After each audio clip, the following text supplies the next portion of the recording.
नमस्ते एवरीवन। आप सबका लॉ ऑफ अट्रैक्शन के इस वीडियो में फिर से स्वागत है।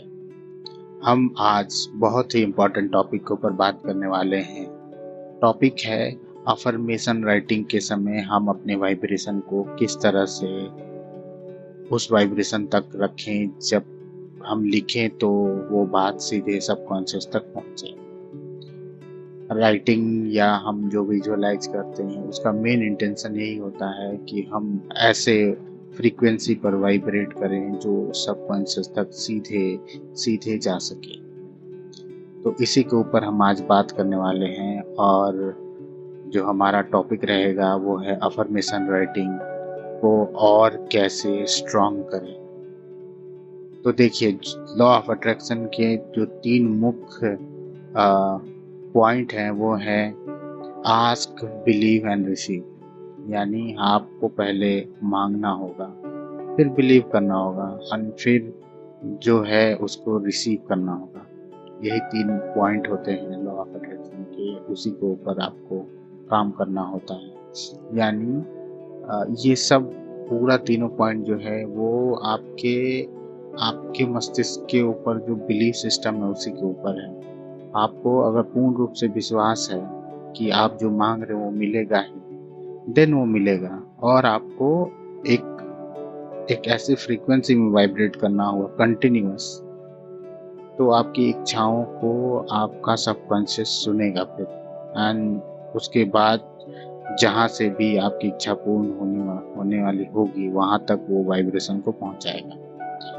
तो अगर आप देखें तो लॉ ऑफ अट्रैक्शन में मुख्यतः क्या क्या चीज़ें की जाती हैं। आपको विजुअलाइजेशन की प्रैक्टिस की जाती है, वाटर टेक्निक की जाती है, अफर्मेशन राइटिंग की जाती है, ग्रैटिट्यूड का अभ्यास किया जा सकता है। ग्रैटिट्यूड का अभ्यास बहुत ही इम्पोर्टेंट अभ्यास है, जिसमें आप जो है हमेशा एक ऐसे फ्रीक्वेंसी पर वाइब्रेट करते हैं जो नियर टू कम्युनिकेशन सबकॉन्शियस से रहता है। यानी आप हर चीज़ का कृतज्ञता का भाव रखें हर समय। इसी को बोलते हैं ग्रैटिट्यूड का अभ्यास। लेकिन जब आप अफर्मेशन का अभ्यास कर रहे हैं, यानी अफर्मेशन राइटिंग कर रहे हैं, जैसे अफर्मेशन राइटिंग में भी बहुत से टेक्निक फॉलो किए जाते हैं। 369 या 10x3 का फॉर्मूला है। कोई भी फॉर्मूला को आप जब लिख रहे हैं तो उस वक्त अपनी वाइब्रेशन को कैसे रेज करें कि हमारा जो लिखा हुआ है सीधे सीधे सबकॉन्शियस तक पहुंचे। इसके लिए आपको एक सिंपल सा अभ्यास करना होगा, जिससे आप अपने फ्रीक्वेंसी को उस लेवल तक पहुंचा देंगे जहां आपका लिखा हुआ हर बात आपके सबकॉन्शियस तक पहुंच जाए। तो चलिए शुरू करते हैं कि आखिर क्या करें।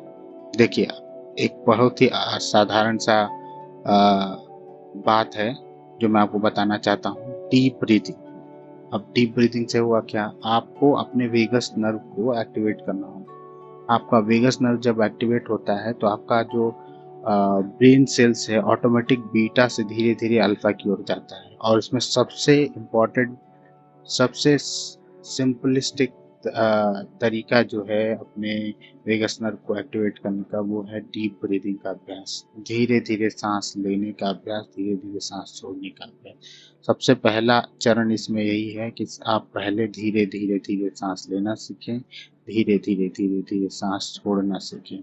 इसका अभ्यास हो गया तो थोड़ा सा होल्ड करना भी सीखें। जब सांस आप ले लें धीरे धीरे तो होल्ड करें कुछ सेकंड के लिए, जब आप सांस छोड़ें तो होल्ड करें। यानी अगर एक फार्मूला देखें तो 6 सेकंड तक आपको सांसों को लेना चाहिए, फिर कुछ सेकंड तक रोक लेना चाहिए, फिर 6 सेकंड तक छोड़ना चाहिए, फिर कुछ सेकंड तक रोक लेना चाहिए। ऐसे 20-22 सेकंड का एक इनहेलेशन एक्सहेलेशन होता है। इसका अभ्यास आपको करना चाहिए। जब भी आप अफर्मेशन लिखने जा रहे हैं उसके 1-2 मिनट पहले से आप डीप ब्रीदिंग का अभ्यास करने लगे और कंटिन्यूअस डीप ब्रीदिंग करते रहें।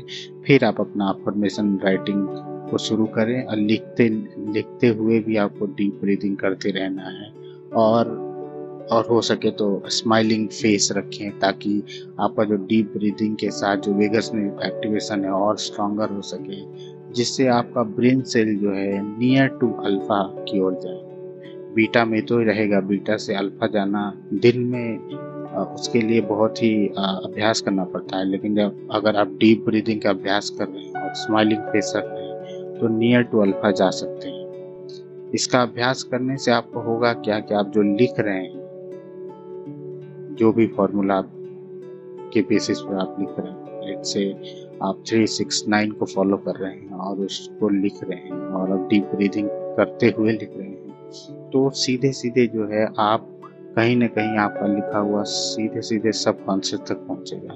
अगर सबकॉन्शियस तक पहुंच रहा है यानी आपकी इच्छाएं जो है वहां तक पहुंच रही हैं जहां से पूर्ण होनी चाहिए। तो इसलिए आपको जब भी लिखना है, याद रखिए कि जब भी आप अफर्मेशन लिखने जा रहे हैं उस वक्त, उसके पहले और लिखने तक और लिखने के बाद तक आपको डीप ब्रीदिंग का एक्सरसाइज करना है। धीरे धीरे सांसों को लेना है, छोड़ना है, फिर बीच में सांस लेने के बाद और सांस छोड़ने के बाद थोड़ा सा होल्ड करना है, ज़्यादा नहीं। शुरुआत में अगर आपको थोड़ा दिक्कत हो रहा हो उसमें, ठीक है, कोई बात नहीं। अगर 6 सेकंड तक नहीं ले सकते हैं, 3-4 सेकंड तक लीजिए, फिर इसका अभ्यास करते करते बढ़ाइए। पहले दिन हो जरूरी नहीं है, लेकिन धीरे धीरे जब अगर अभ्यास करने लगेंगे तो होने लगेगा आपका। आप 6-6 सेकंड का इनहेलेशन एक्सहेलेशन करने लगेंगे और फिर बीच में होल्ड भी देने लगेंगे। इसलिए आपको ये करना चाहिए, ठीक है। तो ये बहुत बहुत ही इम्पोर्टेंट पॉइंट है जिसे आपको फॉलो करना चाहिए कि अगर आप अपने मैनिफेस्टेशन जर्नी को शुरू कर रहे हैं या चाहते हैं कि आपका कुछ ड्रीम है जिसको आप अचीव कर सकें, तो आपको डीप ब्रीदिंग का एक्सरसाइज बहुत जरूरी है। अल्फा में वाइब्रेट करना इतना आसान नहीं है, लेकिन हम अल्फा में वाइब्रेट करते हैं। कब करते हैं? जब एग्जैक्ट सोने की स्थिति होती है और जब एग्जैक्ट उठने की स्थिति होती है। तो इन 2 समयों पर आप अल्फा में वाइब्रेट करते हैं। उस समय आप अपनी इच्छाओं को व्यक्त करें, विजुअलाइज करें, तो सीधे सीधे सबकॉन्शियस तक पहुंचती है। लेकिन जब हम अफर्मेशन राइटिंग करते हैं तो वो उठने के बाद करते हैं। जब हम लिखने जाते हैं तब तक ऑलरेडी हम बीटा ब्रेन सेल्स में होते हैं, ब्रेन वेव्स में होते हैं। तो उस वक्त हमको अपनी फ्रीक्वेंसी को थोड़ा सा रेज करना चाहिए ताकि हमारा लिखा हुआ बात जो है सबकॉन्शियस तक पहुंच सके। इसलिए आपको डीप ब्रीदिंग करना चाहिए उस वक्त, क्योंकि आप उस वक्त बीटा में हैं, डेफिनेटली बीटा में, अल्फा में नहीं है। आपको नियर टू अल्फा जाना चाहिए। अगर आपको नियर टू अल्फा जाना है तो आपको डीप ब्रीदिंग का एक्सरसाइज करना चाहिए। डीप ब्रीदिंग के एक्सरसाइज से आपको और भी बहुत से बेनिफिट मिलेंगे, जैसे आपका स्ट्रेस लेवल कम होगा, आपको कोई आप बहुत सारे विचार चल रहे हैं वो आप रुकता हुआ महसूस फील करेंगे। सिर्फ वाइब्रेशन रेज का नहीं, इससे और भी बहुत से बेनिफिट मिलेंगे अगर आप डीप ब्रीथिंग का एक्सरसाइज करते हैं तो इसको आप अभ्यास में लाइए। जब भी अफर्मेशन लिखने जा रहे हैं तो डीप ब्रीथिंग का एक्सरसाइज कीजिए और ध्यान से इसको याद करके कीजिए कि जब आप लिख रहे हैं तो करेंगे ही।